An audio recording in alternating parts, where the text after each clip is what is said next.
మధ్యాహ్నం చేసిన కర్రీ మధ్యాహ్నానికే అయిపోయింది. నైట్ సెపరేట్ కర్రీ రైస్ ఎందుకని పప్పన్నం చేశాను. ఆ మధ్యలో ఒకసారి సాంబార్ రైస్ చేశాను. కాకపోతే వీడియో అనేది షూట్ చేయలేదు. ముందుగా కుక్కర్‌లో ఒక కప్పు వరకి బాస్మతి రైస్ తీసుకోండి. ఒకవేళ మీ దగ్గర బాస్మతి రైస్ లేకపోయినట్లయితే నార్మల్ రైస్ అయినా తీసుకోవచ్చు. హాఫ్ కప్పు వరకి పెసరపప్పుని వేసుకోవాలి. ఒక 2, 3 సార్లు మంచిగా కడిగి మీ ఇంట్లో ఏ వెజిటబుల్స్ ఉంటే వాటిని వేసుకోండి. నేనైతే టమాటా, ఆలు, క్యారెట్, పచ్చిమిర్చి, ఆనియన్ అలాగే వెల్లుల్లి, కొత్తిమీరాకు వేశాను.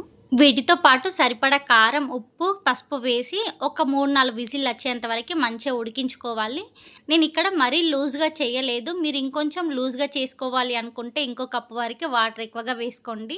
కొంచెం ముద్దలాగా వచ్చింది కాబట్టి ఇందులోకి చల్లచారు చేశాను. కుక్కర్‌లో ఉండే ఆవిరి తీసేసి మొత్తం ఒకసారి బాగా కలిపేసుకొని తాలింపు పెట్టుకోవడమే. ఆయిల్, ఆవాలు, జీలకర్ర, కల్యమాకు మీ దగ్గర ఉంటే ఎండుమిర్చి అయినా వేసుకోవచ్చు. తాలింపు పెట్టుకున్న తర్వాత మొత్తం ఒకసారి కలిపేసి చల్లచారుతో తింటే టేస్ట్ అయితే అదిరిపోయింది.